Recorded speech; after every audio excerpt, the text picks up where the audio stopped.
प्रश्न क्रमांक है आपका 1930। तो निम्नलिखित में से कौन सा ग्रंथ बलात् इस्लाम में मिलाए गए हिंदुओं के हिंदू धर्म में पुनः प्रवेश के लिए नियमों को प्रस्तुत करता है? तो कौन सा है? नारद स्मृति, देवल स्मृति, विष्णु स्मृति, याज्ञवल्क स्मृति। तो प्रश्न क्या है? कौन सा ग्रंथ जो बलात् इस्लाम में मिलाए गए, यानी कि पहले इस्लाम में मिलाए गए हिंदुओं के हिंदू धर्म में पुनः प्रवेश, यानी कि एक बार वो इस्लाम धर्म में चले गए उसके बाद पुनः हिंदू धर्म में प्रवेश के लिए नियमों को प्रस्तुत करता है, वह कौन सा ग्रंथ है? तो वह ग्रंथ है आपका बी, देवल स्मृति। तो इसमें क्या वर्णन है? इसमें जो हिंदू पहले मुसलमान धर्म में चले गए थे उनको पुनः हिंदू धर्म में आने के नियम दर्शाए गए हैं। किसमें? देवल स्मृति में। ऑप्शन नंबर प्रश्न नंबर 1931। पूर्व मध्यकाल में राजपूतों की अवस्था में गिरावट के क्या कारण थे? लगातार युद्धों में रत रहना, ब्राह्मणों को अधिक परिणाम में भूमि अनुदान दिया जाना, पारस्परिक युद्ध, उक्त में कोई नहीं थे। प्रश्न क्या है आपका? पूर्व मध्यकाल में राजपूतों की अवस्था में गिरावट के क्या कारण थे? तो क्या कारण थे? वह थे आपके पारस्परिक युद्ध। राजपूत युद्धों में ही उलझे रहते थे, इस कारण क्या हुआ था? उनकी गिरावट दर्ज हुई। किस? पूर्व मध्यकाल में। तो पूर्व मध्यकाल में राजपूतों की अवस्था में गिरावट के क्या कारण थे? पारस्परिक युद्ध। अगला प्रश्न 1932। महमूद गजनी के साथ भारत आने वाला मुस्लिम विद्वान था? अलबरूनी, इब्न बतूता, अमीर खुसरो, फरिश्ता। तो महमूद गजनी के साथ भारत आने वाला मुस्लिम विद्वान था, तो वह कौन था? वह था आपका अलबरूनी। तो अलबरूनी किसके साथ आया था? महमूद गजनी के साथ। अगला प्रश्न 1933। गेड्रोसिया का आधुनिक नाम यह है? लाहौर, बलूचिस्तान, मुल्तान, पेशावर। तो प्रश्न आपका क्या है? गेड्रोसिया का आधुनिक नाम क्या है? वह है आपका बलूचिस्तान। तो बलूचिस्तान का पुराना नाम क्या था? गेड्रोसिया। ये कहाँ है? पाक अधिकृत कश्मीर में है। अगला प्रश्न 1934। द्वार समुद्र किस राजवंश की राजधानी थी? काकतीय, गंग, होयसल, कदम। तो प्रश्न क्या है? द्वार समुद्र किस राजवंश की राजधानी थी? तो किस राजवंश की राजधानी थी? वह थी होयसल की। तो द्वार समुद्र किस राजवंश की राजधानी थी? होयसलों की। अगला प्रश्न 1935। रामानुजाचार्य किससे संबंधित है? द्वैतवाद, भक्ति, विशिष्टाद्वैतवाद, एकेश्वरवाद। प्रश्न क्या है? रामानुजाचार्य किससे संबंधित हैं? तो रामानुजाचार्य किससे संबंधित हैं? वह आपके विशिष्टाद्वैतवाद से। तो विशिष्टाद्वैतवाद का प्रवर्तन किसने दिया था? रामानुजाचार्य ने।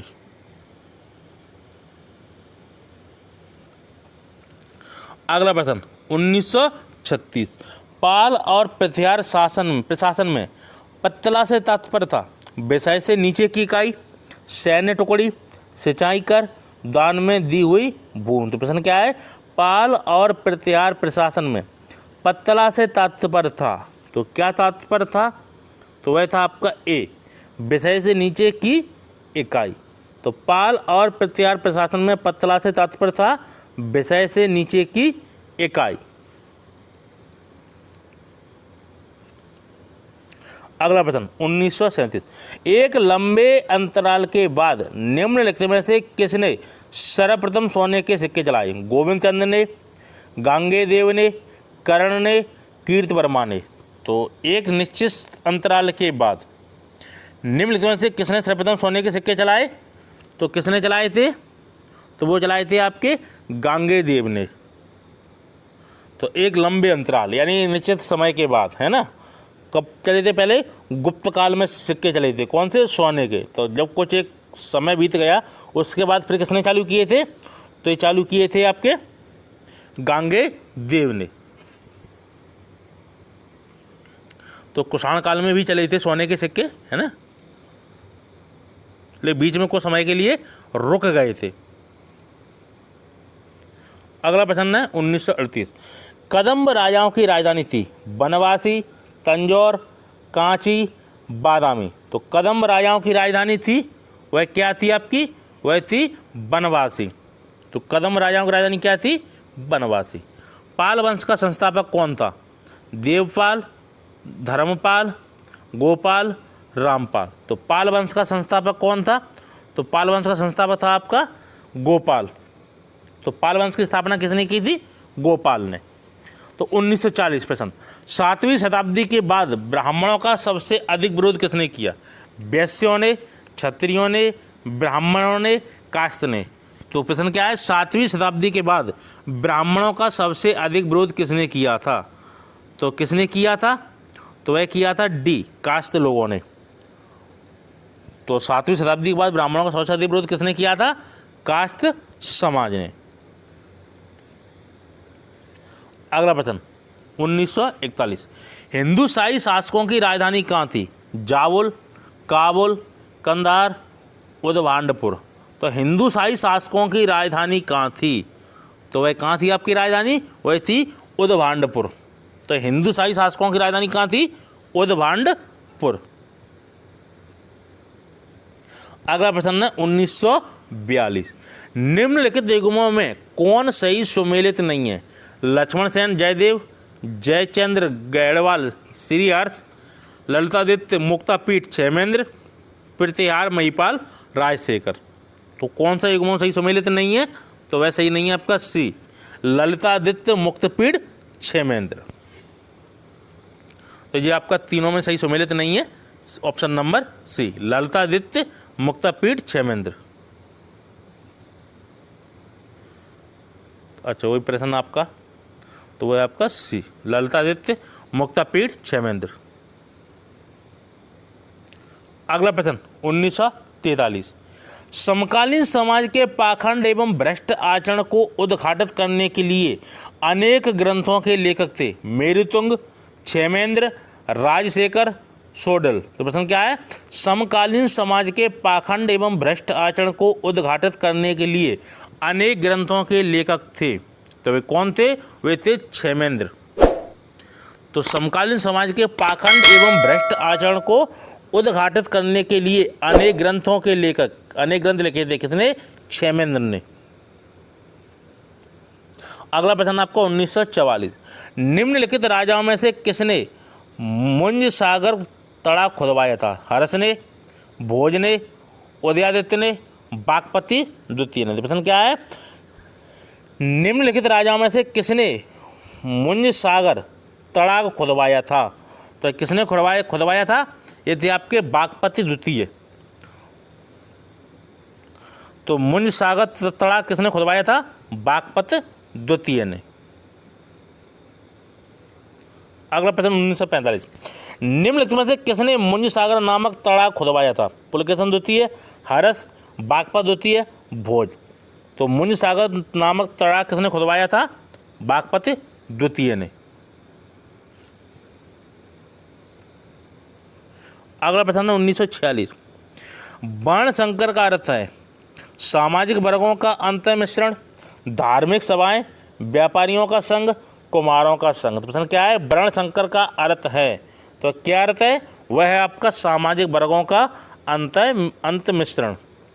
तो वर्ण संकर का अर्थ क्या है, सामाजिक वर्गों का अंतर मिश्रण, ऑप्शन नंबर ए। अगला प्रश्न 1947, चीनी यात्री इस संघ ने बिहार का भ्रमण किया लगभग 635 ईसा पूर्व में, 635 ईस्वी में, 405 ईस्वी में, 670 ईस्वी में, उपयुक्त में से कोई नहीं। प्रश्न क्या है, चीनी यात्री इस संघ ने बिहार का भ्रमण किया लगभग, तो कब किया था, उन्होंने किया था 670 ईस्वी में। तो चीनी यात्री इस संघ ने बिहार का भ्रमण कब किया था, 670 ईस्वी में।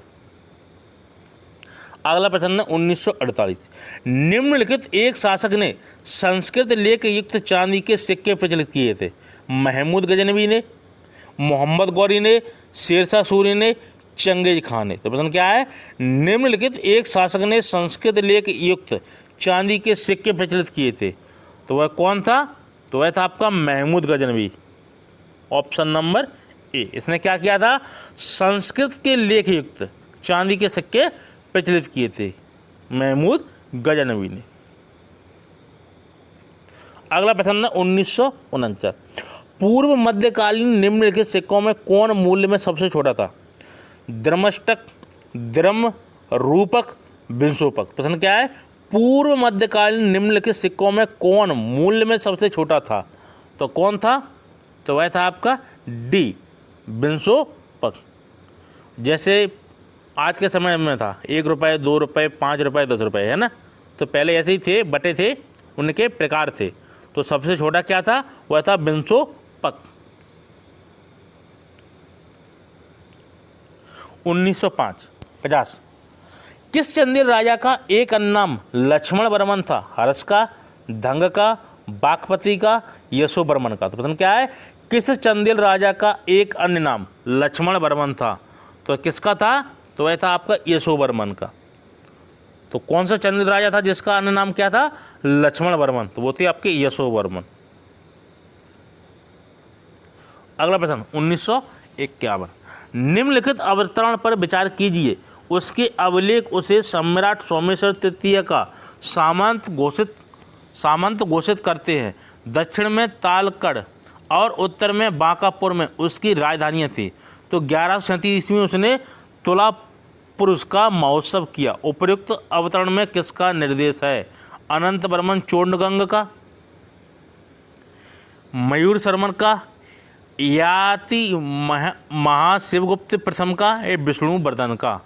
तो प्रश्न आपका क्या है? 1951, निम्नलिखित अवतरण पर विचार कीजिए, उसके अभिलेख उसे सम्राट सोमेश्वर तृतीय का सामंत घोषित करते हैं। दक्षिण में तालाकड़ और उत्तर में बांकापुर में उसकी राजधानियाँ थीं। 1137 ईस्वी में उसने तुलापुरुष का महोत्सव किया। तो उपर्युक्त अवतरण में किसका निर्देश है? तो वह कौन है? तो वह है आपका डी, विष्णुवर्धन। अगला प्रश्न 1952, निम्नलिखित में से किसने राष्ट्रकूट साम्राज्य की नींव रखी? दंतिदुर्ग ने, अमोघवर्ष प्रथम ने, धुरम ने, कृष्ण प्रथम ने। प्रश्न क्या है? निम्नलिखित में से किसने राष्ट्रकूट साम्राज्य की नींव रखी? तो किसने रखी थी? तो वह रखी थी आपकी दंतिदुर्ग ने। तो राष्ट्रकूट का नींव किसने रखी? दंतिदुर्ग ने, यानी कि दंतिदुर्ग ने स्थापना की थी किसकी? राष्ट्रकूट राजवंश की। अगला प्रश्न 1953, भारतीय इतिहास के मध्यकाल में बंजारे सामान्यतः कौन थे? योद्धा, कृषक, बुनकर, व्यापारी। तो भारतीय इतिहास के मध्यकाल में बंजारे सामान्यतः कौन थे? वो थे आपके व्यापारी। तो भारतीय इतिहास के मध्यकाल में बंजारों को क्या कहा जाता था? व्यापारी। अगला प्रश्न आपका 1954, पूर्व मध्यकालीन उत्तर भारत में कृषकों के लिए सर्वाधिक प्रचलित शब्द क्या था? भोगिन, कुटुंबिन, बद्धहालिका या स्वामी। तो प्रश्न आपका क्या है? पूर्व मध्यकालीन उत्तर भारत में कृषकों के लिए सर्वाधिक प्रचलित शब्द क्या था? तो वह क्या था? वह था आपका कुटुंबिन, ऑप्शन नंबर बी। तो पूर्व मध्यकालीन उत्तर भारत में कृषकों के लिए सर्वाधिक प्रचलित शब्द क्या था? कुटुंबिन।